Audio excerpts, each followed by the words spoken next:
Hello everyone, I'm Jacob Kaufman, I'm the nerd on the street, and today we're unboxing another Dell U3225QE display.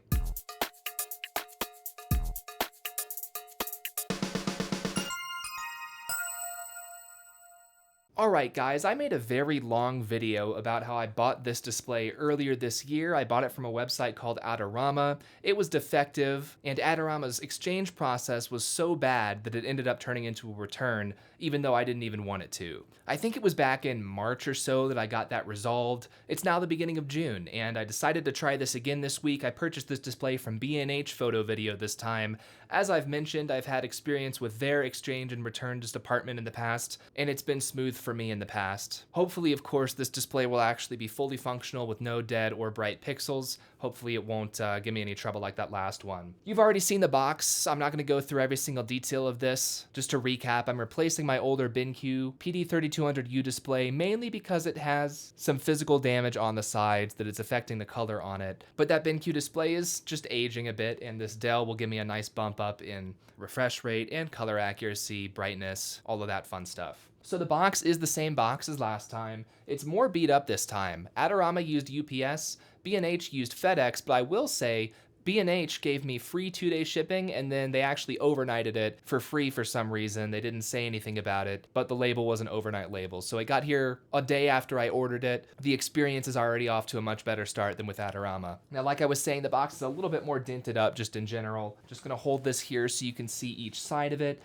We got this side here, just the side view of the display. You can see some of the box kind of ripping up from being dragged around on the base of a truck or just the ground or something. Taking a look at the back, you can see once again, we do have quite a bit of dirt on the display. This is an external box, so it's expected it's gonna get dirty in shipping. In hindsight, it was actually impressive how most of the dirt on the Adorama shipped box actually just came off by brushing at it. But this is pretty normal for what I would expect from a shipped product. Now on the other side here, the FedEx label is a little bit torn up.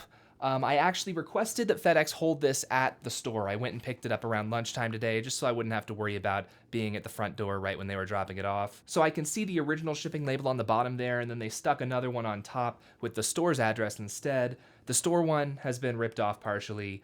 And it was like that when they gave it to me at the store, obviously. Didn't have much opportunity to do that myself, just bringing it home from the store. So I've still had to white out a little bit my address on there, but yeah, that's the biggest kind of weird thing about this. So yeah, I'm gonna make this much quicker than last time once again. I'm actually gonna set this up on my bed so that I can just open the box, lift it up, put it on the main computer, and we'll get going with it. All right, now last time I thought it was interesting that the box was only held shut by a single black piece of tape in the middle. It wasn't fully sealed.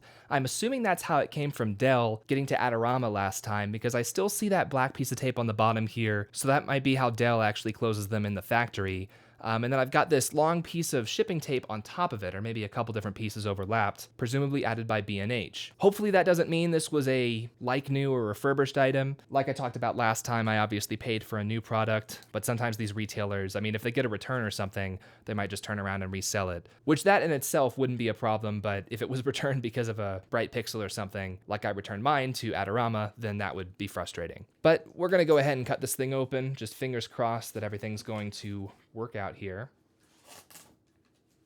All right, so that's everything we need to get the box open. Now I need to actually flip it over in order to get in there. One other difference with how B&H shipped this, they actually popped the top handle open, either they or FedEx did, and the side flap that I had talked about before over here on this side was not fully opened up. This makes a little bit more sense to me, how they were carrying this. But we're gonna go ahead and pull this open. So pretty much just like last time, we've got a power cable here. I will go ahead and use that just for warranty purposes, even though it should be the same as any standard IEC power cable. We've got a couple of manual documents, warranty info, as well as a QR code you can use to get to the actual manual for the product. There is a very small quick start guide on the other side of the QR code page though. We've got those papers just sitting there, not in any bag or anything. And then here we have 3 more cables. We have a USB Type-C to USB Type-A cable, and I will probably be using that one to start since my system has mostly USB-C ports, and I don't think it has a Thunderbolt port at all since it's an AMD build from 2018. But we do have a Thunderbolt 4 cable as well that you can use if you're using this with a laptop or something where you want to be able to plug everything in, plug in the network and the USB and the audio and the display all running through one cable. You can absolutely do that with Thunderbolt. And then we have a DisplayPort cable. And I'm not actually going to use the DisplayPort cable. I'm going to use my own HDMI cable so that I can avoid using display stream compression, which I talked about a little bit in, once again, that earlier version of this video in much greater length. So we've got this flap here, and underneath that flap, we've got the base of the stand, and I can pull it right out here. Looks good to me. Once again, just like the other one, Dell isn't operating in a clean room environment when they're building things, but it looks reasonable for something that's new. A little bit of smudging here or there, so that's just a manufacturing thing. And then the back, we've got the fully thumb turnable or hand turnable bolt to hold the display onto this rather large nut on the base. So that's cool. We'll go ahead and lift up this tray, just push it down, right down there. So we've got the display itself and the rest of the stand. Picking the stand up, it is wrapped in this sort of styrofoam material.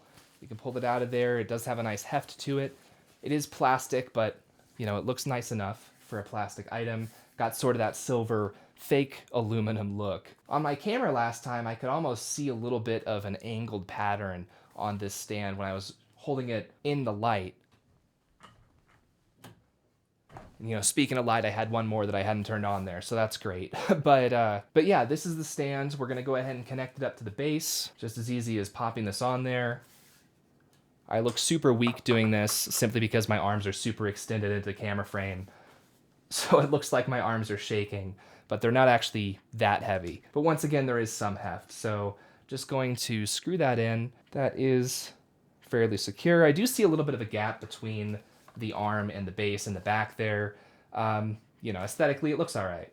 Doesn't look bad. I think that this thing can actually turn on the stand without, oh no, it wouldn't be able to turn. Not at that point, because the bolt was square that holds this on. But there's the stand. All right, little bits of dust here and there.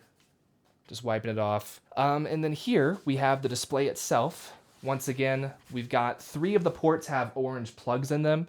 Looks like one of the DisplayPort ports, the DisplayPort to the computer port, the Thunderbolt to computer port has a plug, and then one of the USB-C downstream ports, it appears, has an orange protective plug in it, but none of the other ports do. So that's interesting. Gonna go ahead and very carefully, last time when I did this, I actually started scratching up the back of the display a tiny bit because I wasn't just doing this perfectly. So I'm gonna lean in away from the mic for a second just to connect the stand up.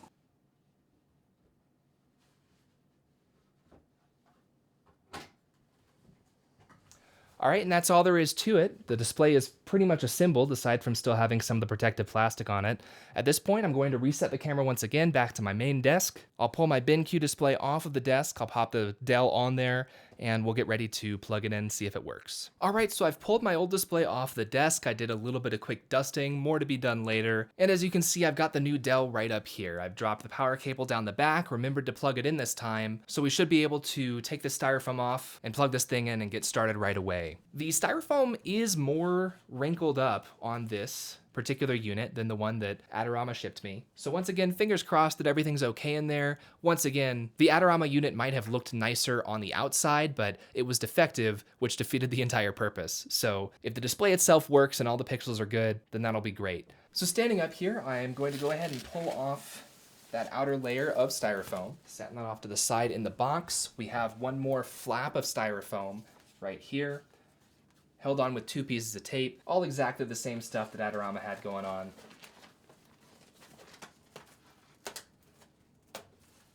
And finally, on the bottom here, we have a little piece of plastic covering up where some of the additional ports pop out.